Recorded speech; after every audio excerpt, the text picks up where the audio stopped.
शुभ संध्या। सभी को मेरा प्रणाम। मैं doctor Nishan Tak international forum for promoting homoeopathy के हिंदी सत्र के 729 डे पर आप सभी का हार्दिक स्वागत करता हूँ। आप सभी अवगत हो गए कि IFPH फोरम एक अंतर्राष्ट्रीय होम्योपैथी संस्था है जो पिछले कोविड काल से निरंतर दैनिक वेबिनार का आयोजन करता आ रहा है। प्रारंभ में अंग्रेजी और मलयालम भाषा में किया जाता रहा, तत्पश्चात राष्ट्रीय भाषा हिंदी में भी आयोजन किया जाने लगा। इस प्रकार के कार्यक्रमों का मुख्य उद्देश्य होम्योपैथी के विशिष्ट विशिष्ट पहचान के तहत सभी इच्छुक लोगों के साथ होम्योपैथिक ज्ञान का साझा करना और सभी के बीच एक सद्भावना को प्रोत्साहित करना। आइए आज की इस बैठक को प्रारंभ करने से पहले हम 1 मिनट का मौन रखें और ईश्वर से मार्गदर्शन प्राप्त करें। धन्यवाद। मैं आप सभी का पुनः स्वागत करता हूँ। मैं आज की इस बैठक में मुख्य अतिथि डॉक्टर लवली जी मैम का हार्दिक स्वागत करता हूँ। आज का जो हमारा टॉपिक है होम्योपैथी में पुनः कल्पना, डॉक्टर रिचर्ड ह्यूज और नवाचार। तो मैं मैम से आग्रह करना चाहूंगा कि आप अपना व्याख्यान प्रारंभ करें। Thank you Pankaj ji for this introduction.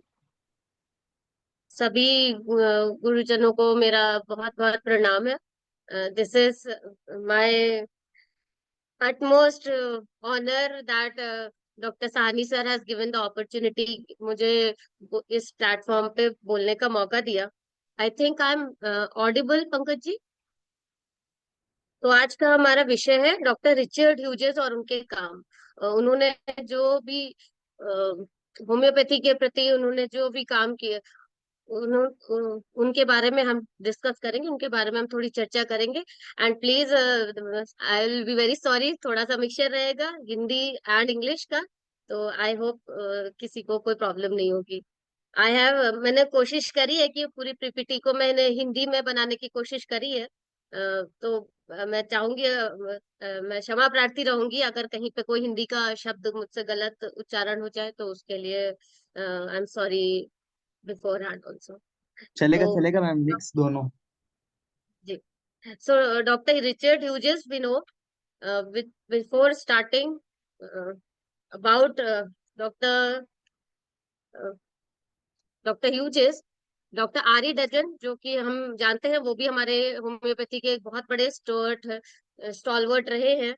इन्होंने डॉक्टर ह्यूजेस की प्रशंसा में ऐसा लिखा है कि डॉक्टर ह्यूजेस महान, कुशल और सबसे निष्ठावान व्यक्ति थे जिन्होंने डॉक्टर हैनिमैन द्वारा प्रकट की गई महान चिकित्सा सच्चाई का प्रचार किया और वे इस महान चिकित्सा क्रांति के सबसे उत्साही, अथक और स्पष्टवादी अनुयायी थे। स्टार्ट करेंगे हम अपने जानने के से स्टार्ट करेंगे अपने डॉक्टर ह्यूजेस के प्रारंभिक जीवन के बारे में। उनका जन्म हुआ 20 अगस्त 1836 को लंदन इंग्लैंड में, और उन्होंने 1857 में MRCS इंग्लैंड और 1863 में LRCP एडिनबर्ग की उपाधियां प्राप्त किया था। बाद में उन्हें एक अमेरिकी कॉलेज से MD की उपाधि भी मिली थी। ये एक महान ब्रिटिश होम्योपैथ थे जिन्होंने ब्रिटिश होम्योपैथी को अमेरिकन होम्योपैथी को एक साथ मिलाने के लिए पूरा प्रयास किया। सो डॉक्टर रिचर्ड ह्यूजेस होम्योपैथी के क्षेत्र में एक प्रमुख व्यक्तित्व थे और इनके विकास और प्रचार में उनकी महत्वपूर्ण भूमिका थी। उनका योगदान विद्वत्तापूर्ण और प्रशासनिक दोनों ही स्तरों पर उल्लेखनीय रहा है। वे अपने तार्किक और विश्लेषणात्मक दृष्टिकोण के लिए जाने जाते हैं। He was not just a blind follower of Dr. Henneman, but he also had his own ideas. He was very critical about some theories, which we will discuss later. हम बाद में उसको डिस्कस करेंगे कि उन्होंने कौन सी थ्योरी को डॉक्टर हैनीमैन की एज इट इज फॉलो किया, and there are certain theories जिसको उन्होंने रिबेल किया, जिसके लिए, और इस वजह से डॉक्टर रिचर्ड ह्यूजेस को एक रिबेल के भी नाम से जाना जाता है होम्योपैथिक जगत में। अगर आप ब्रिटिश होम्योपैथिक पुस्तकें पढ़े या अमेरिकन होम्योपैथी के बारे में पढ़ेंगे तो आपको कई जगह पर as rebellious, as a rebel doctor Hughes का जिक्र मिलेगा। Doctor Richard Hughes, not only he was a homoeopath, but he was also very armed leader, and he was involved in many academic as well as administrative posts. तो homeopathy faculty में वो 9वें अध्यक्ष थे और उन्हें ब्रिटिश होम्योपैथिक सोसाइटी में कई प्रमुख पद संभाले हैं, जिसमें से वो सचिव रहे हैं, संपादक रहे हैं, उपाध्यक्ष का पद संभाला, अध्यक्ष पद संभाला है, और कई वर्षों तक अंतरराष्ट्रीय होम्योपैथिक कांग्रेस के स्थायी सचिव, परमानेंट सेक्रेटरी के रूप में भी कार्य किया था। उनका जो आपका एकेडमिक योगदान कहते हैं, विद्वत्तापूर्ण योगदान है, जहाँ पे उन्होंने बहुत सारे अमेरिकी और इंग्लिश मेडिकल पत्रिकाओं के लिए शोध पत्र लिखे हैं, रिसर्च लिखी है, research articles, research papers publish किए हैं। वहीं उन्होंने कुछ महत्वपूर्ण पाठ्य पुस्तकें भी प्रकाशित की हैं, जो हमारे अभी भी हमारे कार्यक्रम में, हमारे पाठ्यक्रम में इन्वॉल्व है, और बच्चे पढ़ते हैं वो किताबें, बहुत ही रुचि लेकर पढ़ते हैं उनकी किताबें, जो विभिन्न भाषाओं में अनुवादित हुई हैं और हजारों की संख्या में बिकी भी हैं। उनकी रचनाएं होम्योपैथी के अध्ययन और अभ्यास के लिए आधारशिला बनी है। वे होम्योपैथिक सिद्धांतों की आलोचनात्मक और व्यवस्थित व्याख्या करने के लिए प्रसिद्ध थे। इसी बात को मैं पहले भी बोल रही थी कि he was not just a blind follower, कि हाँ डॉक्टर हैनीमैन ने ऐसा बोल दिया है तो चलो मैं उसको वैसे ही फॉलो करूंगा, but he did a lot of research on doctor Hahnemann's work. बहुत सारे वर्क को वो मानते थे, फॉलो करते थे, लेकिन उन्होंने उसमें अपनी क्रिटिकल थिंकिंग, अपना क्रिटिकल एनालिसिस को भी इन्वॉल्व किया। उसके तहत उन्होंने बहुत सारे दूसरे भी स्ट्रीम्स में जाने की कोशिश करी है। एक होम्योपैथिक अगर फिलॉसफी की बात करें डॉक्टर ह्यूजेस की, तो डॉक्टर ह्यूजेस ने होम्योपैथी के प्रति बहुत दृष्टिकोण जो रखा है, वो एक बहुत प्रैक्टिकल, व्यवहारिक और वैज्ञानिक, जो इस समय के साथ हम बहुत अच्छी तरीके से कोरिलेट कर सकते हैं। राइट नाउ जिस फेज में हम चल रहे हैं, this is the time when we have to prove homoeopathy not only philosophical background but also the scientificity of the homeopathy.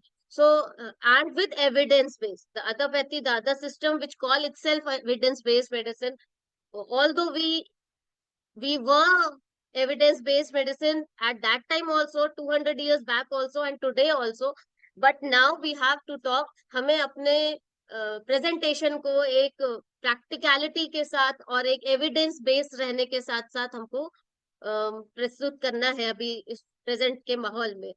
So doctor Hughes का जो सिद्धांत है, डॉक्टर ह्यूजेस ने जो जो बातें कही हैं, they were very relevant in today's practical world, in today's world where we have so much of competition with the allopathy, जहां पर हमको इसी बात के लिए क्रिटिसाइज किया जाता है कि हाँ हम साइंटिफिसिटी प्रूव नहीं कर पाते, हमारे पास एविडेंस नहीं है, हमारे पास रिसर्च वर्क नहीं है. So doctor Hughes eight his own time he was that critical regarding homeopathy, and he wanted कि हाँ हम सब अपना जो दृष्टिकोण रखे हैं, हम जो अपनी सोच रखे होम्योपैथी को, वो ना केवल फिलोसॉफिकल रखे बल्कि उसे प्रैक्टिकल भी रखे, और एज अ रिसर्चर भी उसको हम प्रूव कर सके. उन्होंने डॉक्टर एनीमैन के बहुत जो इम्पोर्टेंट सिद्धांत हम जो उसको मानते हैं, थ्योरी ऑफ वाइटल फोर्स को और थ्योरी ऑफ माइज्म को, ही वाज द वन. उन्होंने वाइटल फोर्स और सिद्धांतों को स्वीकार नहीं किया. उन्होंने इनको कोशिश करी कि एक कोई वैज्ञानिक जब तक आधार ना मिले तब तक उन्होंने थ्योरी ऑफ वाइटल फोर्स और थ्योरी ऑफ माइज्म के ऊपर इन्होंने एक क्रिटिसिज्म रखा, उसको मानने की कोशिश नहीं करी. दूसरा एक जो दृष्टिकोण था डॉक्टर ह्यूजेस का, वो था कम पोटेंसी का समर्थन.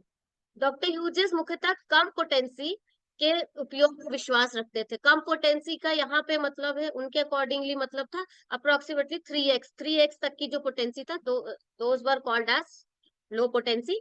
और वहां पे वो इस लो पोटेंसी के यूज को ज्यादा फेवर करते हुए, उनके लिटरेचर में ये ज्यादा मिलता है, ये आपका लो पोटेंसी का use rather than the higher potency. उच्च पोटेंसी के प्रभावों को उन्होंने एक संदेहात्मक रूप से देखा है. उन्होंने उस पे डाउट रखा है, डाउटफुल मानते हैं वो हाई पोटेंसी के सोर्सेस पे, हाई पोटेंसी के साइन एंड सिम्टम्स को उन्होंने व्यवहारिकता से दूर देखा है, इसलिए वो समर्थन करते रहे हैं कम पोटेंसी का. अब हम वो किस वजह से करते हैं, उनका क्या बेसिक बेसिस क्या था उनका होम्योपैथिक प्रिस्क्रिप्शन का, उसके बारे में हम आगे पढ़ेंगे.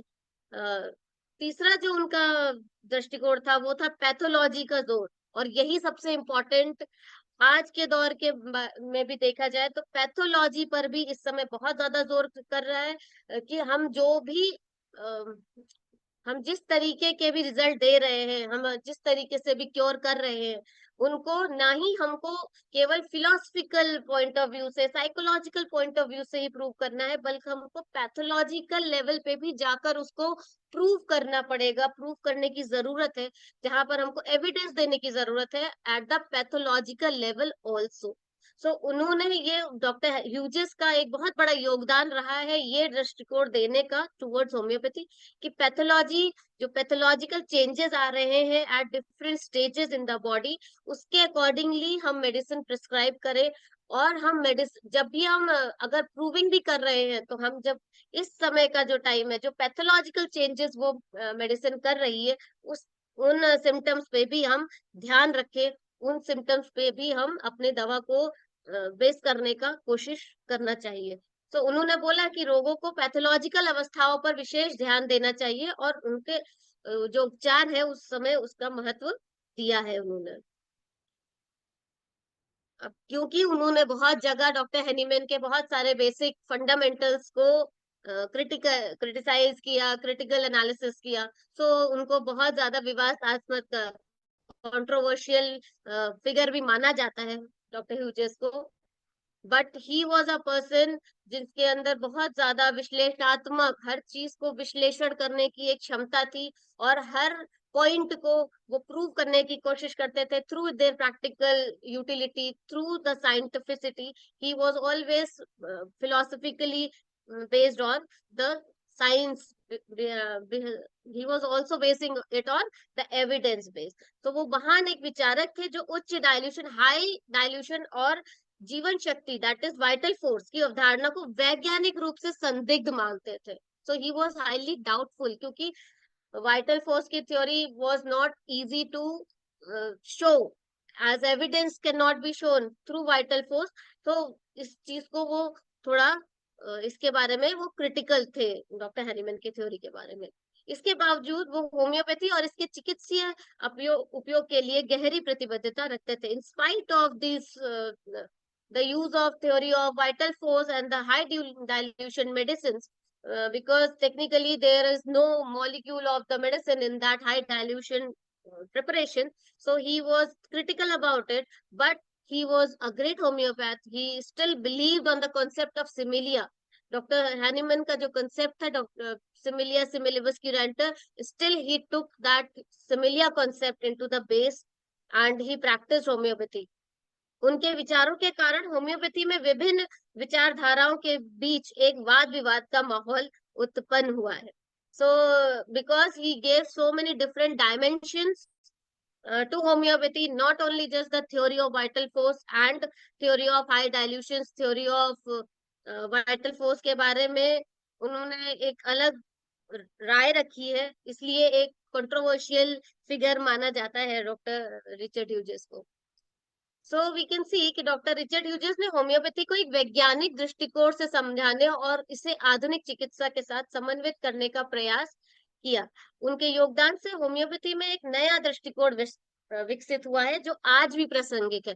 इनफैक्ट मैं तो ये कहना चाहूंगी, it is very very much relevant in today's time when everywhere I go, wherever you all must be going, हर जगह पे इस चीज को आज सोशल मीडिया के प्लेटफॉर्म मिलता है, जहां पर मैं देखती हूँ बहुत सारे लोग होम्योपैथी को क्रिटिसाइज कर रहे हैं।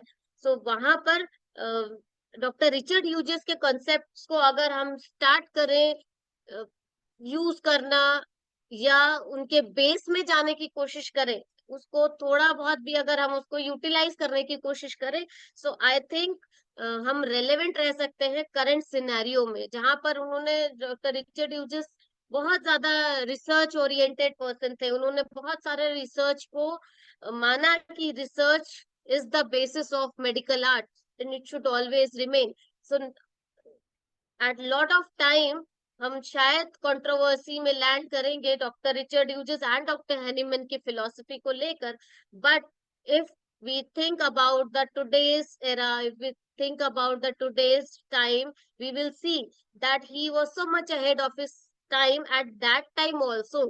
And so we have to follow, anyhow we have to start believing on the evidence based medical science. And we have to, even through our homeopathy, where we will work on the action of the drug, where we work on the action of the medicine, on the sign and symptoms and dynamic plane, but still we have to prove it through the pathological provings also. तो वहां पर मुझे लगता है कि doctor Richard Hughes ने एक अपने समय से बहुत पहले के लिए ही उन्होंने हमें एक निर्देश दे दिया था कि होम्योपैथी को हमको साइंटिफिसिटी प्रूव करनी पड़ेगी, और इसको मॉडर्न एरा में यूज करते रहने के लिए, रेलेवेंट बनाए रहने के लिए हर समय हमको प्रयास करना पड़ेगा कि हम इसको हर समय अनुसंधान के साथ जोड़ें, हमेशा इसको पैथोलॉजिकली भी प्रूव करने की कोशिश करनी चाहिए हमें। उनके योगदान से होम्योपैथी में एक नया दृष्टिकोण विकसित हुआ है, और ये आज भी मेरे हिसाब से बहुत प्रासंगिक है। डॉक्टर ह्यूजेस की तुलना अक्सर होम्योपैथी के संस्थापक सैमुअल हैनीमैन से ही की जाती है, क्योंकि जैसे doctor Hahnemann was ahead of his time, he thought ahead of his time, he was very critical regarding the prevalent medicine practice at that time, at his own time, and very very courageous, dare to be wise, to prove the correct thing correct and wrong things wrong. So similar was Dr. Hughes also. उन्होंने भी कभी भी ऐसे प्रयत्न नहीं किया कि हम किसी की बात को आंखें बंद करके सिंपली मानना स्टार्ट कर दे। He was also rebellious, he was very courageous, कि उन्होंने जो भी सोचा, जितना भी उन्होंने अपने एक्सपीरियंस से जो कुछ भी उन्होंने जाना, उसको उन्होंने जोड़ने की कोशिश करी है through science, through scientificity, through evidence, through research, and he proved to the world that yes, we can combine, we can connect homeopathy and the scientific world also. उन्होंने होम्योपैथी को मुख्य धारा चिकित्सा प्रणाली में सम्मिलित करने का प्रयास किया, जिससे उनका प्रभाव आज भी बना हुआ है। So he is very well relevant in today's time, as we see now कि हाँ, जो हमारा मॉडर्न मेडिसिन है ना, वो मेन स्ट्रीम है, हम आयुष वाले भी उसी मेन स्ट्रीम का हिस्सा बन रहे हैं। धीरे धीरे हमारी सरकार आयुष पद्धति को लेकर आ रही है मुख्य धारा में ही। तो हम देखेंगे, अगर हम स्टडी करेंगे डॉक्टर रिचर्ड ह्यूजेस के लिटरेचर को, we will see that at his own time he said all those things which are, if we together the young generation of homeopaths can very well correlate that how we will come with the modern medicine, along with the medicine, how we will become the mainstream medical science. उनकी स्मृति में हर वर्ष मनाया जाता है Richard Hughes memorial lecture. ये एक lecture आयोजन किया जाता है, डॉक्टर थॉमसन इज देयर, उन्होंने ये इस रिचर्ड ह्यूजेस मेमोरियल लेक्चर को आयोजित किया जाता है, जहां पर वो होम्योपैथी और समग्र चिकित्सा, दैट इज इंटीग्रेटिव मेडिसिन पर चर्चा करते हैं। यूजुअली हमारे पास बहुत सारे ऐसे लिखित पेपर हैं, लिखित रिसर्च आर्टिकल्स हैं, जो ये आते हैं, हर साल आते हैं रिचर्ड ह्यूजेस मेमोरियल लेक्चर के थ्रू, जहां पर homeopathy and integrative medicine, homeopathy जो भी हमारी इंटीग्रेशन की बात कर रहे हैं कि हम होम्योपैथी को कैसे मॉडर्न मेडिसिन के साथ और अदर पैथीज के साथ, योगा के साथ, सिद्धा के साथ, आयुर्वेद के साथ, कैसे हम एक इंटीग्रेटिव मेडिसिन की तरह, rather than just Ayush and modern medicine की जगह हम एक इंटीग्रेटिव मेडिसिन पे कैसे काम कर सकते हैं, इसकी बात जो अब हम इस एरा में सोच के कर रहे हैं, that he had done already in his time. He talked about integrative medicine at his own time. So Dr. Richard Hughes was also a very very prominent homeopath, जिन्होंने कठोर वैज्ञानिक जांच और होम्योपैथिक सिद्धांतों के बीच एक बैलेंस, एक संतुलन बनाने का प्रयास किया है। उनके कार्यों ने आधुनिक समग्र चिकित्सा के लिए एक आधारशिला रखी है, और आज भी होम्योपैथिक समुदाय में उनकी विरासत को सम्मान और प्रेरणा के रूप में देखा जाता है। So you can see that doctor Hughes ने जो जिस तरीके से भी कंबाइन करने की कोशिश किया है, रिसर्च को, प्रैक्टिस को, practical methods of proving, pathological methods of proving homeopathic actions, so those in today's world, they are taken as integrative medicine, and he has been that नींव का पत्थर जो उन्होंने रखा, एक आधारशिला रखी थी, वो उसी के ऊपर बेस होकर आज के जो हम नए होम्योपैथ्स हैं, we all have to try कि उस नींव के पत्थर को हम एक बहुत ही सुंदर एक शिला, एक बहुत सुंदर स्कल्पचर के फॉर्म में कन्वर्ट कर पाए, जिसको हम अपनी होम्योपैथी समुदाय के लिए एक प्रेरक फॉर्म में देख सकते हैं। डॉक्टर रिचर्ड ह्यूजेस ने कई क्षेत्र में महत्वपूर्ण पुस्तकें प्रकाशित की हैं, जिनमें से कुछ मैंने यहाँ पे मेंशन करी है। एक है अ मैनुअल ऑफ फार्माकोडायनामिक्स, जहां पर जो 1867 में आई थी, और ये पुस्तक होम्योपैथिक औषधियों के प्रभाव और उनके उपयोगों पर विस्तृत जानकारी प्रदान करती है। फार्माकोडायनामिक्स कि what is the dynamicity, what is the dynamics, what is the entire dynamics of the work of the medicine, homeopathic medicine, how that works. That is completely given in this book, a manual of pharmacodynamics. A manual of therapeutics, because he believed on the pathology part of the medical science. So according to that, he has also written a book on a manual of therapeutics, जहाँ पर आप therapeutic सिद्धांतों के बारे में जान सकते हैं और उनकी होम्योपैथिक उपचार कैसे कर सकते हैं, उसका वर्णन किया गया है। And this book came in 1869. Another one of his book is on the sources of homeopathic materia medica, 3 lectures. इसमें उन्होंने अपनी जो होम्योपैथिक मेडिसिन है, उनके जो स्रोत है, जो सोर्सेस है, उसके ऊपर उन्होंने 3 व्याख्यान लिखे हैं। Three lectures have been written by him in this book on the sources of homeopathic materia medica in 1877. Later on, he also, because he was also a very ardent follower of doctor Hahnemann, so Hahnemann as a medical philosopher, ऐसी कर नाम की एक उन्होंने पुस्तक लिखी है homeopathy के संस्थापक के चिकित्सा दर्शन के ऊपर, जहाँ जो कि बेस है homeopathic philosophy of doctor Hahnemann himself. Another very famous book, and we all read that book on a daily basis, is the practice and the principles and practice of homeopathy, 1902. And this book I will really recommend, if there are young doctors, if there are young homeopaths, I will really recommend, please read this book. If you will read this book, you will find whatever problems we think कि हाँ, this is the problem in homeopathy, that we are not able to do that, you will really find in this book. ये book एक बहुत बड़ा source है, इसके सिद्धांत, इसका जो यूज लिखा हुआ है, जिस लैंग्वेज में ये बुक लिखी गई है, it is such a beautiful book, and it will really give you a new light how we can correlate homeopathy and pathological basis, and how we can, following the basic principle of homeopathy, following the basic principle of similia, how can we correlate homeopathy with the modern world, how we can justify the practical utility of homeopathic principles. This is a very wonderful book, and this book came in 1902. फिर उनकी एक बहुत important एक किताब है, a cyclopaedia of drug pathogenesy, that was a book of different medicine which is given, और जिनके pathogenetic प्रभावों को बहुत ही विस्तृत विश्लेषण प्रस्तुत किया गया है इस बुक में. Another very important and forgotten book में है एक, the knowledge of the physician, a course of lectures delivered at the Boston University School of Medicine. Again मैं ये बोलना चाहूंगी सभी को, जितने भी यहाँ प्रेजेंट है, all of you, if you can find this book, this is a very very good book, and बहुत सारे नॉलेज इसमें ऐसा कोरिलेट करके डॉक्टर ह्यूजेस ने लिखा है, जो हम इस समय की करंट सिनेरियो के साथ मैच करके, और हम अपनी होम्योपैथी को एक साइंटिफिक बेसिस प्रूव कर सकते हैं.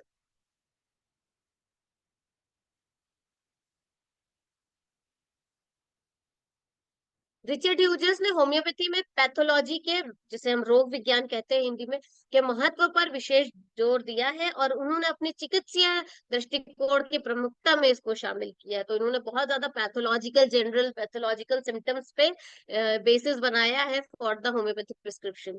उन्होंने होम्योपैथिक सिद्धांतों और पैथोलॉजी के बीच संबंध का कुछ बिंदुओं के माध्यम से समझ सकते हैं हम, उन्होंने कैसे इनको मैच किया है, कैसे उन्होंने कोरिलेट किया है. लक्षणों और पैथोलॉजी का समन्वय, डॉक्टर ह्यूजेस का मानना था कि रोगी के लक्षणों के साथ साथ रोग की पैथोलॉजिकल अवस्था को भी ध्यान में रखना अत्यंत आवश्यक है। उन्होंने सुझाव दिया कि चिकित्सक को ऐसी औषधि का भी चयन करना चाहिए जो न केवल लक्षणों से मेल खाते हो, that means not only medicine which may which matches the sign and symptoms of the symptomatology, but also the pathological generals of those diseases should also be matched along with the general picture, general sign and symptoms of the medicine should be matched. उदाहरण के लिए यदि किसी रोगी में ulcer है तो ऐसी औषधि का चयन किया जाना चाहिए जो अल्सर उत्पन्न करने में सक्षम हो। So not only able to produce different sign and symptoms, but also वो पैथोलॉजी, वो पर्टिकुलर पैथोलॉजी भी प्रोड्यूस करने में वो मेडिसिन कारगर होनी चाहिए। तो while comparing the medicine, while finding out the correct medicine, we have to find out the pathological basis, the pathogenetic power, the pathological symptoms of that medicine also, and we can correlate with that, and we should find out the similar there. Pathology पर बहुत ज्यादा ध्यान दिया है, जैसा कि हम बात कर ही रहे हैं कि ह्यूजेस ने रोगों की पैथोलॉजिकल अवस्थाओं पर विशेष ध्यान दिया है और उपचार में उनका महत्व बताया है। उन्होंने उच्च पोटेंसी वाली औषधियों के प्रभावों पर संदेह व्यक्त किया है और मुख्यतः कम पोटेंसी जैसे 3x के उपयोग पे ज्यादा विश्वास रखने को कहा है।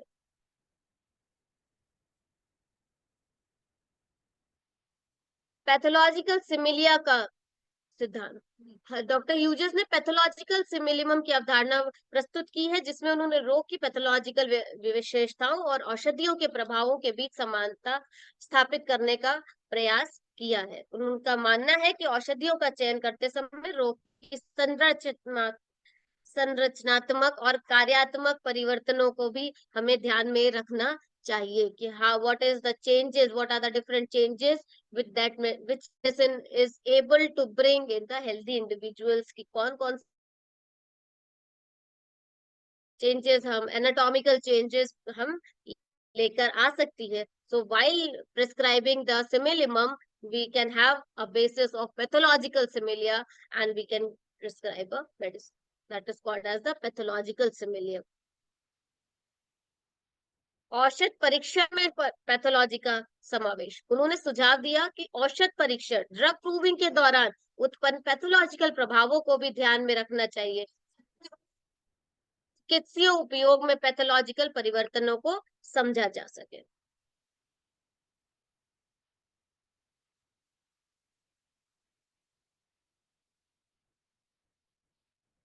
One of the very important emphasis of Dr. Hughes was that he advocated regarding the proving of the medicines on the animals, जो कि पहले नहीं था। जो डॉक्टर हैनीमैन ने नहीं बोला करने के लिए, but doctor Hughes he advocated regarding the drug proving की जानवरों पर भी पैथोलॉजिकल प्रभावों का अध्ययन किया जाना चाहिए। तो हम जानेंगे कि थोड़ा सा जानेंगे what is pathology and what are the different streams of pathology. तो पैथोलॉजी किसे कहते हैं? पैथोलॉजी जिसे रोग विज्ञान भी कहा जाता है, चिकित्सा विज्ञान की तरह ये एक शाखा है जो रोगों के कारण, विकास प्रक्रियाओं और परिणामों का अध्ययन करती है कि क्या जो डिजीज का कॉज क्या है, what is the change, what are the different anatomical functional structural changes जो कि आ रहे हैं, उनको पढ़ने को कहते हैं उनको कहते हैं, उसको पैथोलॉजी कहते हैं। आधुनिक चिकित्सा क्षेत्र में पैथोलॉजी का अत्यंत महत्वपूर्ण स्थान है क्योंकि ये रोगों के निदान, उपचार और प्रबंधन में केंद्रीय भूमिका निभाती है। So we are seeing in today's world, while we go to the general practitioners, we will see कि हाँ, पैथोलॉजी के how much pathological changes they are dependent upon, कि diagnosis से लेके prognosis and the treatment is based upon the pathological changes which is there in the body। और उसके management में भी इसका एक बहुत इम्पोर्टेंट रोल है जो कि हमारा मॉडर्न चिकित्सा पद्धति उसको एम्फेसिस करती है।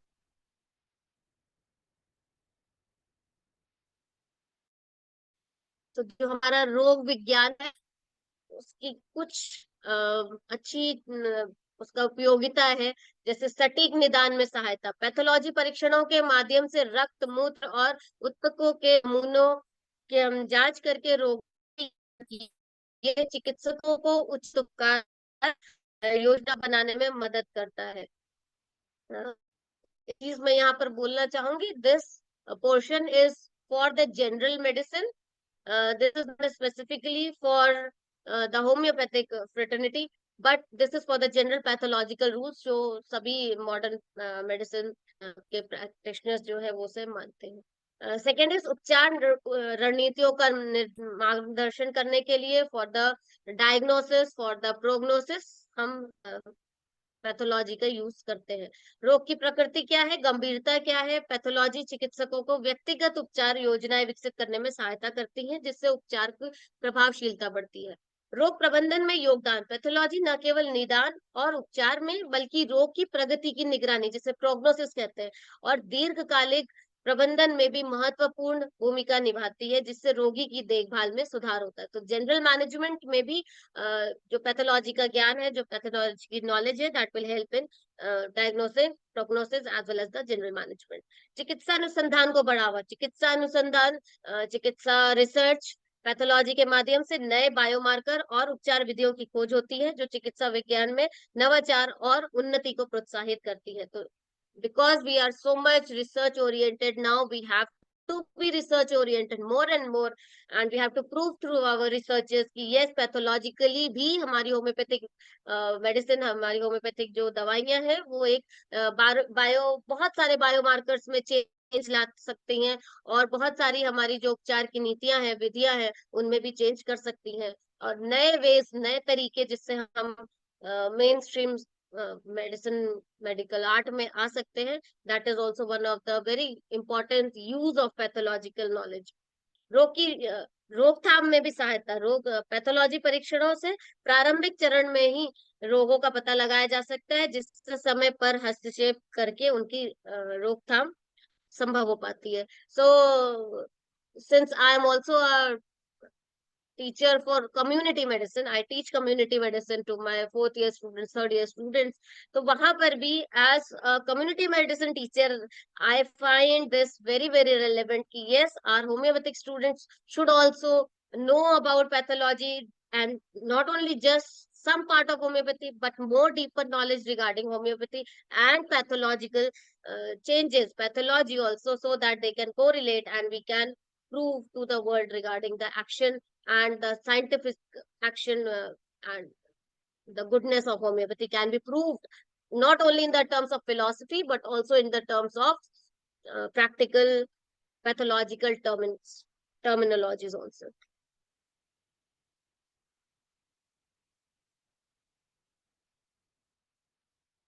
ओके, सो ये कुछ ऐसी प्रमुख शाखाएं हैं पैथोलॉजी की।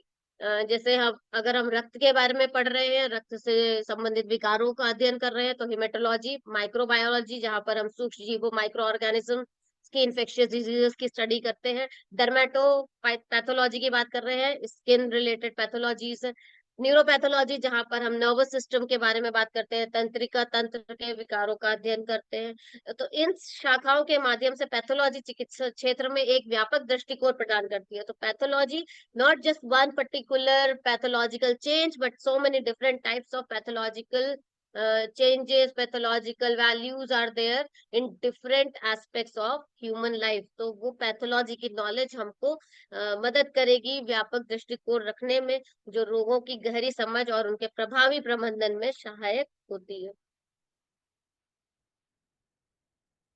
So now what Dr. Hughes just talked about integrative medicine, integrative medicine समग्र चिकित्सा, कि हम बहुत सारी पैथी सब एक साथ मिलके अगर हम कोई काम करें, कोई किसी एक पर्टिकुलर डिजीज में काम करे, या हम केवल मानव सेवा में काम करें, सो आई थिंक कि एक समग्र, एक इंटीग्रेटिव मेडिसिन हमको ज्यादा फल देगी, rather than talking about just individual contributions। सो एक चिकित्सा दृष्टिकोण है जो पारंपरिक चिकित्सा पद्धतियों को पूरक और वैकल्पिक चिकित्सा, जैसा कि हमको कहा जाता है, कॉम्प्लीमेंट्री एंड ऑल्टरनेटिव सिस्टम के साथ समन्वित करता है, ताकि व्यक्ति के शारीरिक, मानसिक, सामाजिक और आध्यात्मिक पहलुओं को समग्र रूप से संबोधित किया जा सके।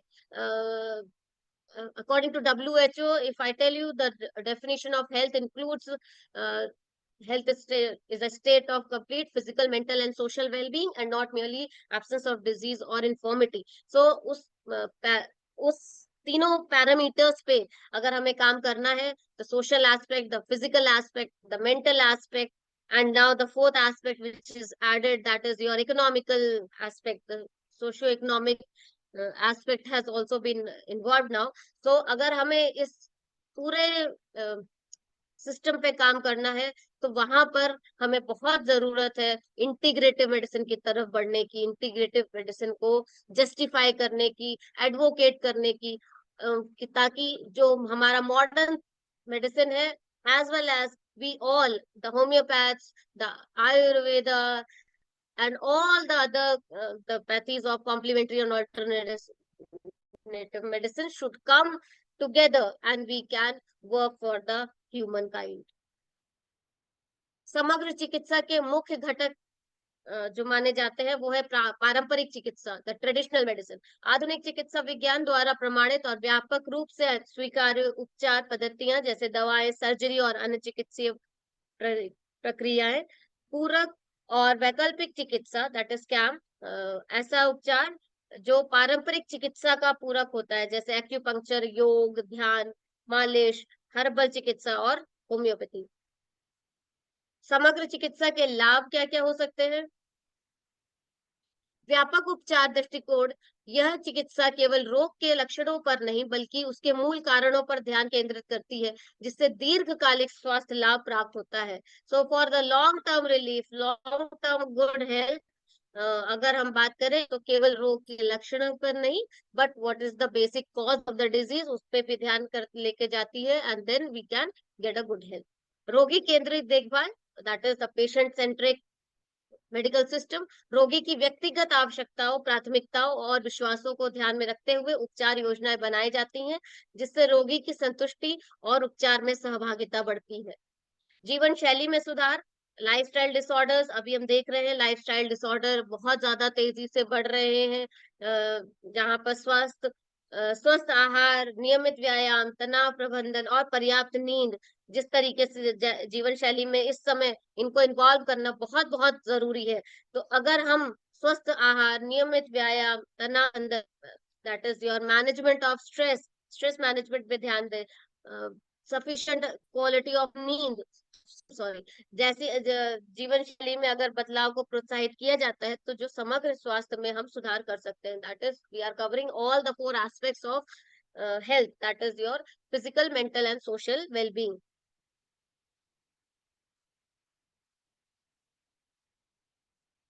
पैथोलॉजी और होम्योपैथी का समन्वय, तो आधुनिक पैथोलॉजी और होम्योपैथिक चिकित्सा प्रणाली के बीच संबंध स्थापित करना चिकित्सा के क्षेत्र में एक बहुत इम्पोर्टेंट विषय है। पैथोलॉजी जो रोगों के कारण, विकास और प्रभाव का अध्ययन करती है, होम्योपैथिक निदान और उपचार में एक महत्वपूर्ण भूमिका निभा सकती है। होम्योपैथिक चिकित्सक रोगी के लक्षणों के साथ साथ पैथोलॉजिकल निष्कर्षों का भी ध्यान में रख सकते हैं और समग्र दृष्टिकोण रोग की गहरी समझ प्रदान करता है और उपचार योजना को अधिक से अधिक प्रभावी बनाता है। आधुनिक पैथोलॉजी के माध्यम से प्राप्त जानकारी जैसे कि उत्तक परिवर्तन और जैव रासायनिक असंतुलन होम्योपैथिक औषधियों के चयन में सहायक हो सकता है। तो now new more we are getting new dimensions, जिसके थ्रू हम होम्योपैथी में काम कर सकते हैं, अपनी होम्योपैथिक रिसर्च को ले जा सकते हैं, and then we can very well correlate pathology with homeopathic principles and we can provide help to the humanity, to the human kind. हाल के वर्षों में होम्योपैथी को समकालीन चिकित्सा प्रणालियों में एकीकृत करने का प्रयास किया गया है। सरकार के द्वारा आयुष डिपार्टमेंट बनाना एक इसके लिए एक मेन स्टेप था, जो होम्योपैथी को विद द अदर पैथीज एकीकृत एक ही सिंगल प्लेटफॉर्म पे लेकर आया गया। कुछ चिकित्सक होम्योपैथिक उपचारों को पारंपरिक चिकित्सा के साथ मिलाकर उपयोग करते हैं, जिससे रोगियों को व्यापक देखभाल मिलती है। हालांकि इस एकीकरण में कई चुनौतियां भी हैं, जैसे कि वैज्ञानिक प्रमाणों की कमी और विभिन्न चिकित्सा पद्धतियों के बीच संवैधानिक जो सैद्धांतिक मतभेद है, वो एक प्रॉब्लम है। कि हमारा जो बेसिक प्रिंसिपल है, लॉ ऑफ सिमिलिया है, हम जो डायनामिक प्लेन पे बात करते हैं, maybe this is one of the problem that we are not able to correlate the pathology with homoeopathy. But as time says, we have to change with times, we have to change our look out towards the medical science, and not only involve just philosophically, but also we have to evolve as a whole. We should we have to take steps towards newer methods of proving, newer methods of research, where we can combine the research principles and homeopathic principles, and with proof we can talk. It is the time when not only talking will work, but talk with evidence. That is the most important thing, and we all homeopaths now, we should move forward towards that. हमें उस तरफ जाना है जहां पर हम with proof बोल सके कि yes, this is the report, this is the report before, and this is the report after. And not only just all us homeopaths, it will also give new strength, it will also give new force to the younger generation now, जो बहुत ज्यादा materialistic है, जिनका सोच बहुत ज्यादा materialistic है, जहां पर वो बिना देखे किसी चीज पे यकीन नहीं करते, नहीं मानते हैं, नहीं विश्वास करते हैं, और धीरे से फ्रस्ट्रेशन आता है, and they change the pathy, right? They do go to some other work apart from homeopathy. So I think, from my point of view also, with all the knowledge and reading this literature of Dr. Hughes, I am myself gained so much of knowledge that we should work towards the pathological basis of homeopathy also now. So to summarize the entire session, doctor Richard Hughes एक प्रमुख homeopath थे, जिन्होंने modernity को बहुत अच्छे से अपनाया, और उन्होंने अपने समय के आधुनिक वैज्ञानिक पद्धतियों को समझ के होम्योपैथी को उसमें समाहित करने का प्रयास किया। उनके विचार और दृष्टिकोण आज की चिकित्सा विज्ञान में बहुत ही रेलेवेंट है, बहुत ही प्रासंगिक है। रोग विज्ञान, निम्न पोटेंसी औषधियों की वकालत, पारंपरिक सिद्धांतों पर संदेह। ह्यूजेस ने होम्योपैथी में वाइटल फोर्स और माइजम के थ्योरी पर उन्होंने एक ऑब्जेक्शन उठाया, उन्होंने संदेह दिखाया है। वैज्ञानिक प्रमाणों पर जोर, और उन्होंने अनुभवजन्य अनुसंधान, experience learning based on research and animal provings, इन सब के माध्यम से होम्योपैथी औषधियों की प्रभावशीलता को प्रमाणित करने का आवश्यकता पर बल दिया है। आधुनिक चिकित्सा में बहुत प्रासंगिक है डॉक्टर ह्यूजेस के विचार। हमारी समग्र जो इंटीग्रेटिव मेडिसिन की हमने बात करी, इंटीग्रेटिव दृष्टिकोण से मेल खाते हैं, जहां पर पारंपरिक और वैकल्पिक दोनों चिकित्सा पद्धतियां एक साथ आके वैज्ञानिक प्रमाणों के आधार पर हम एक साथ मैच कर सकते हैं। उनका रोग की पैथोलॉजी और औषधि की पैथोजेनेसिस के बीच संबंध स्थापित करने का दृष्टिकोण आज भी चिकित्सा क्षेत्र में महत्वपूर्ण भूमिका निभा रहा है। इस प्रकार डॉक्टर रिचर्ड ह्यूजेस के विचार और योगदान आधुनिक चिकित्सा विज्ञान में भी महत्वपूर्ण है, विशेषकर होम्योपैथी को वैज्ञानिक आधार पर स्थापित करने के उनके प्रयासों के साथ। With this, thank you very much कि आपने मुझे मौका दिया इस मंच पे बोलने का डॉक्टर रिचर्ड ह्यूजेस के बारे में। And thank you very much sir कि आपने एक बहुत बड़ा मुझे एक दृष्टिकोण खुद भी दिया है, that I have read so much of philosophy of Dr. Richard Hughes. And to end it and to start it, tomorrow is World Homeopathy Day 2025, which is our Dr. Hahnemann's birthday. इस विश्व homeopathy दिवस पर doctor Hahnemann को योगदान को हम स्मरण करते हुए प्राकृतिक और सुरक्षित चिकित्सा की ओर अग्रसर हो, ऐसा मेरा विचार है, ऐसा मेरा मानना है। और डॉक्टर हैनीमैन की जयंती पर हम उनके योगदान को नमन करते हैं, होम्योपैथी के माध्यम से स्वस्थ जीवन की हम कामना करते हैं। थैंक यू वेरी मच, बहुत बहुत धन्यवाद फॉर दिस अपॉर्चुनिटी। हाँ, थैंक यू लवली जी, आपने बहुत अच्छा डॉक्टर रिचर्ड ह्यूजेस के विषय में बोल करके आपने बड़ा अच्छा बात यहाँ पर हम लोगों के सामने में रखा है। मैं कुछ आप अपना पीपीटी को रिमूव कर लीजिए लवली जी, जी सर। पीपीटी को हटा लीजिए।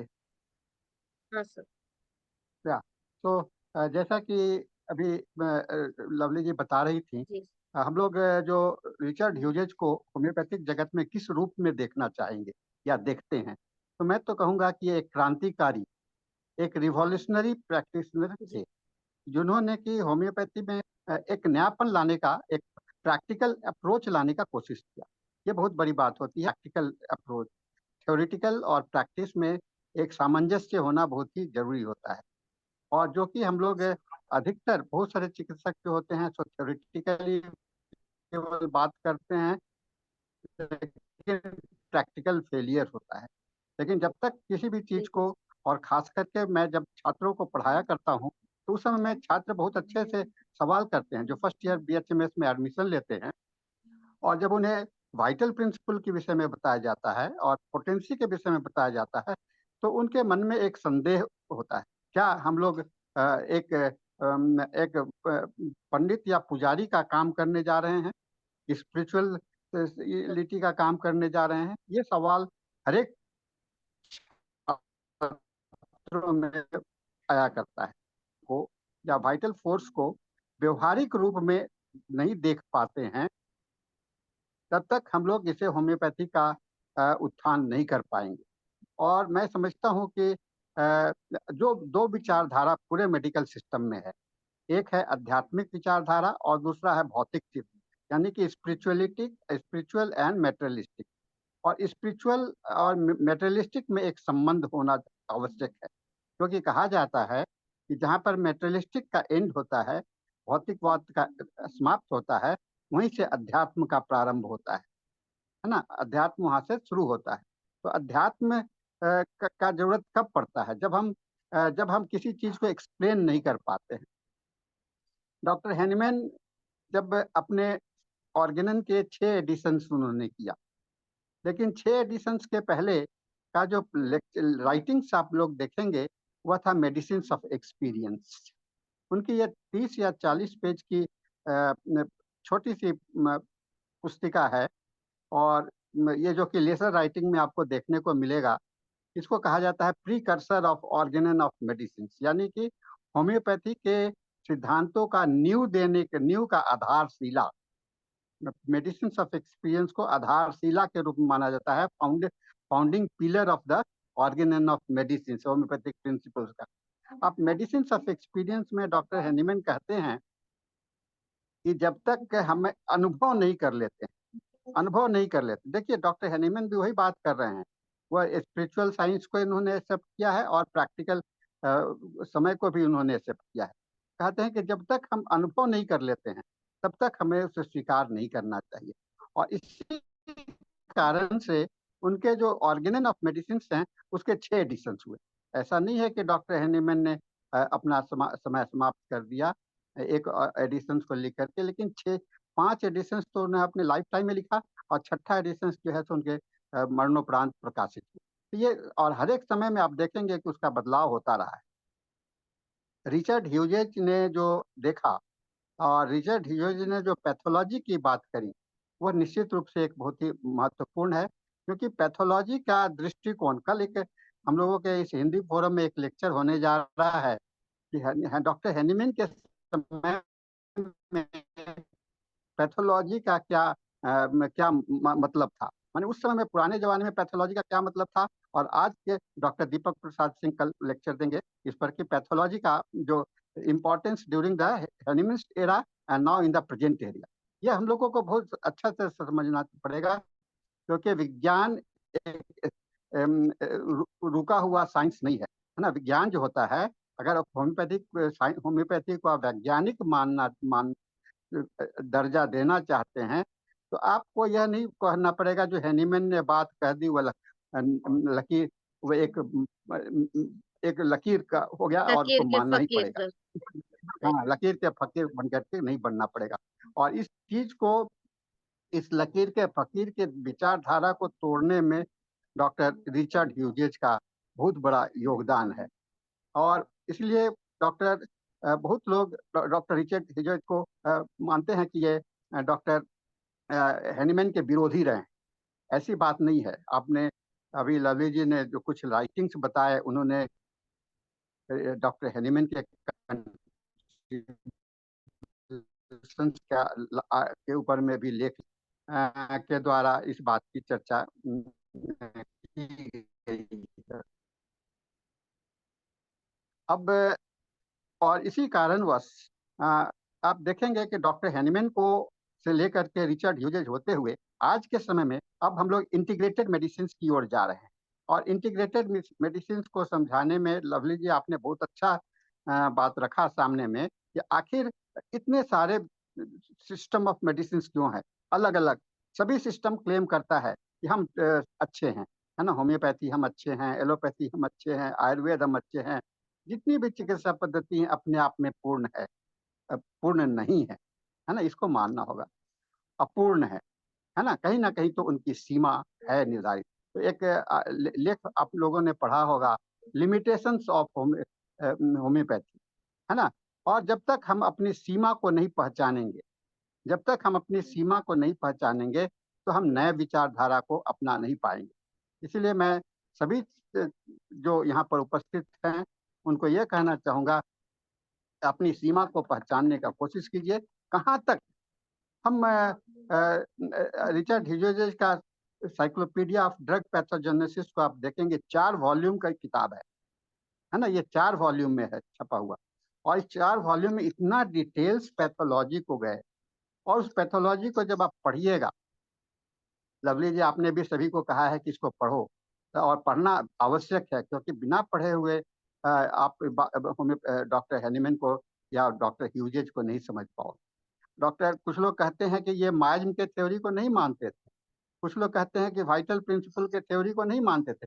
ऐसी बात नहीं है। ह्यूजेज ने नहीं मानने की बात नहीं करी, कहा कि नहीं, उसको मानना है तो आपको उसको प्रैक्टिकल एप्लीकेबिलिटी लानी है, उसका व्यवहारिक प्रयोग करना पड़ेगा। और पैथोलॉजी और पैथोलॉजी को एक रूप देखना पड़ेगा। Pathology, what is mental pathology. अब हम लोग बात करते हैं, आपने लवली जी ने आपने भी आपको बताया था कि पैथोलॉजी के कितने टाइप्स हैं। मैं तो 2-3 टाइप्स को बहुत ज्यादा इंपॉर्टेंट देता हूँ। एक मेंटल पैथोलॉजी, दूसरा है फिजिकल पैथोलॉजी, और तीसरा है स्पिरिचुअल पैथोलॉजी। ये तीनों पैथोलॉजी का एक बहुत बड़ा रोल है ना। मेंटल पैथोलॉजी, कोई भी विकार, पैथोलॉजी का क्या मतलब है, एंड प्रोडक्ट हो गया, है ना। तो आपके मन में कोई विचार उठा, उस विचार का क्या आपके ऊपर में छाप पड़ा, वो एक पैथोलॉजी बन गया। इसलिए उसको हम लोग मेंटल पैथोलॉजी कहेंगे। और उसका शरीर पर क्या प्रभाव पड़ा, और शरीर पर उसको आप किस रूप से देख पा रहे हो, उसका फिजिकल पैथोलॉजी हो गया। और उसी को स्पिरिचुअल लेवल पर आपका डायनेमिक लेवल है या एनर्जी प्लेन आपका किस तरह से डिस्टर्ब हुआ, वह आपका स्पिरिचुअल पैथोलॉजी के रूप में दिखलाई पड़ेगा। तो ये 3 विचारधारा को जोड़ने के लिए हम लोगों को आज सबसे बड़ा जो जरूरत है वह है आपको तीनों विचारधारा को जोड़ने के लिए इंटीग्रेटेड मेडिसिन। हम एलोपैथी का शरण में जाते हैं कि नहीं, हम लोग को जाना पड़ता है वो सब पर। और मैं भी गया हूँ, मुझे भी सहारा लेना पड़ा है, होम्योपैथी का भी सहारा लेना पड़ा है। और कोई भी आदमी ये नहीं कह सकता है कि कंप्लीटली लाइफ लॉन्ग। और जिन्होंने केवल ये मान लिया कि मैं होम्योपैथी के अलावा कभी दूसरा पैथी का इलाज नहीं करेंगे, उनको उसका परिणाम, उनका खमीजा भुगतना पड़ा है। क्योंकि सभी का अपना अपना रोल है, डायमेंशंस है। एक फिजिकल डायमेंशंस की बात करेंगे तो वहां पर जितना अध्ययन एलोपैथी में हुआ है उतना होम्योपैथी में नहीं हुआ है। तो जितना हम अगर मेंटल डायमेंशंस की बात करते हैं तो जितना अध्ययन साइकोलॉजी में हुआ है उतना होम्योपैथी में नहीं हुआ है। होम्योपैथी में क्या हुआ, होम्योपैथी में एक ब्रिज का काम किया, है ना, एक पुल का काम किया, जाके मेंटल, फिजिकल और स्पिरिचुअलिटी को लाने के लिए कोशिश किया। और डॉक्टर हैनीमैन ने अपने एफॉर्म नंबर 9, आप लोग सभी को ध्यान से पढ़िए, उसको बार बार पढ़िए, उसका मूल मंत्र को जानने का कोशिश कीजिए, व्हाट इज एफॉर्म नंबर 9। ताकि लाइफ, जीवन, जीवन ही हम लोग हैं, और जीवन का रूप जो हम देखते हैं अलग अलग है ना। और वह डिपेंड करता है माइंड, स्पिरिट एंड बॉडी, है ना। उन्होंने कहा reason gifted mind, reason gifted mind, mind क्या है, जो कि रीजन दे सकता है, जो कि एक लॉजिक प्रेजेंट कर सकता है, रीजन गिफ्टेड माइंड। और वो जो है मिनिस्टर का काम करता है, प्राइम मिनिस्टर का काम करता है हमारे लाइफ में, और हम लोगों को एक अलग अलग अलग अलग रूप में नचाता है। यह बीमारी का कारण बनता है। इस सभी दृष्टिकोण को देखने का बहुत ही जरूरत है। हम लोगों को चाहिए कि इसको हम लोग अध्ययन करते रहें, पढ़ें और जानने का कोशिश करें। आज ये रिचर्ड ह्यूजेज के इस विशेष कार्यक्रम में मुझे सबसे बड़ी बात, जो अहम बात मुझे लगा कि रिचर्ड ह्यूजेज की प्रासंगिकता, है ना, इसका रेलिवेंस, आज के रेलिवेंस में अगर आप, भारत सरकार जो कर रही है इंटीग्रेटेड मेडिसिन, शायद 2030 तक उन्होंने इम्प्लीमेंट करने की बात करी है, यानी कि सारे 2030 तक सारे सिस्टम ऑफ मेडिसिन को इंटीग्रेट करके एक एक साथ। इंटीग्रेटेड, हाँ, एक साथ होगा, तो वहां पर सभी को लाभ होगा। ऐसा नहीं है कुछ लोग तो इसका विरोध कर रहे हैं कि नहीं, इससे होम्योपैथी का नुकसान होगा। नहीं, होम्योपैथी का कद्र और बढ़ जाएगा। आपको एलोपैथिक बिल्कुल सर। डॉक्टर्स को भी रिकमेंड करना पड़ेगा, और आपके आने वाले जो सिलेबस जो बन रहे हैं, होम्योपैथी में भी सिलेबस बन रहा है, एलोपैथी में भी बन रहा है, आयुर्वेद में जो सिलेबस बन रहा है, भारत नेशनल कमीशन के द्वारा जो किया जा रहा है, उस सिलेबस को भी इंटीग्रेशन के ध्यान पर बनाया जा रहा है। आप देखेंगे कि एमबीबीएस के कोर्स में आपको होम्योपैथी पढ़ना अनिवार्य कर दिया गया, एलोपैथी आयुर्वेद को पढ़ना अनिवार्य कर दिया गया, और हम लोग अपने होम्योपैथिक के कोर्स में फार्माकोडायनेमिक फार्माकोलॉजी को भी हम लोगों ने जोड़ दिया। क्यों? ये इंटीग्रेशन का पहला कदम, इंटीग्रेशन का पहला कदम है। अगर आप इंटीग्रेशन करना चाहते हैं तो आपको यह बात को स्वीकार करना पड़ेगा कि अगर हमारा शरीर है तभी हमारा वाइटल प्रिंसिपल है, और वाइटल प्रिंसिपल है तो शरीर है, यानी कि एक दूसरे क्या है, आपका अस्तित्व क्या है, मनुष्य का अस्तित्व क्या है, मनुष्य का अस्तित्व है, आप ऐसे अगर मर जाते हैं, हम लोग खत्म हो जाते हैं, तो हमको कौन पहचानेगा? वाइटल प्रिंसिपल तो आप कहते हो कि अजर है, अमर है, मरता नहीं है, तो आपको देख कोई कहेगा कि आप वाइटल प्रिंसिपल है, तो वह दर्शन का मात्र रह जाता है। लेकिन अगर वाइटल प्रिंसिपल को ही देखना चाहते हो, देखने का करना है, तो आपको शरीर के माध्यम से ही देख सकते हैं, बॉडी के माध्यम से ही देख सकते हैं, मटेरियल के माध्यम से ही देख सकते हैं। और जो कुछ आज का हम लोग सोच रहे हैं, हमारे मन में जितनी बातें आती हैं, जितना हम सोचते हैं, समझते हैं, अगर हमारा शरीर ही नहीं हो, हमारा जीवन ही नहीं हो, तो आप क्या करोगे? आप सोच नहीं सकोगे, समझोगे नहीं, आपका कोई भी ये बच नहीं जाता है। तो साथियों, आज का दिन हम लोगों के लिए बहुत अच्छा संदेश लेकर के आया है, और चूंकि हम लोग अब डॉक्टर हेनीमैन के जन्म दिवस की ओर मुड़ रहे हैं, और इसके साथ में मैं यह भी बताना चाहूँगा कि आईएफपीएच फोरम का ये जो हिंदी सत्र है, इसका 2 साल आज पूरा हो जाता है।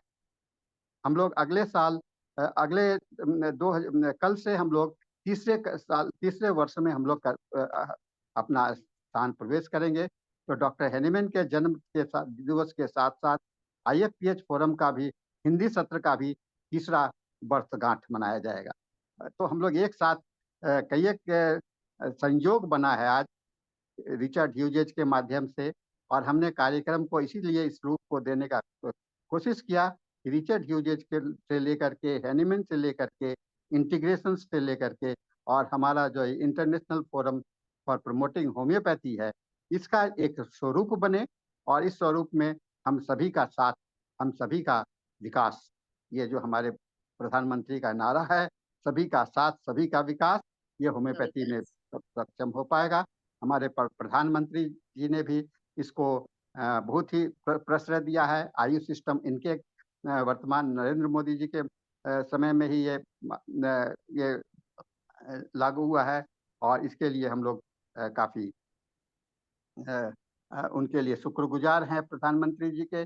और मैं चाहूँगा कि सभी लोग इसके साथ में अपना कल फिर जुड़े, कल फिर आइए, हम लोग कल डॉक्टर हेनीमैन को श्रद्धांजलि देंगे, और अपने नए वर्ष की शुरुआत की बात करेंगे, और एक हेनीमैन के समय में जो पैथोलॉजी का चर्चा है उसको लेकर के आगे बढ़ेंगे।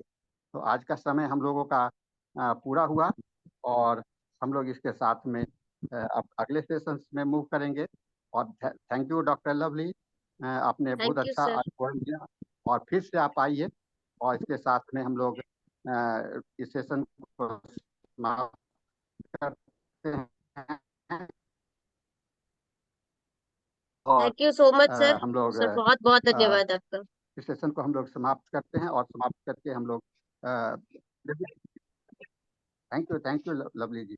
और इसके साथ में हम डॉक्टर अंजनी जी को सेशन हैंड ओवर करते हैं, जो कि अगले सेशन के होस्ट हैं। तो over to you doctor Lovely, you can take over the charge now. Doctor Lovely, you Yes, can yes, start yes, yes.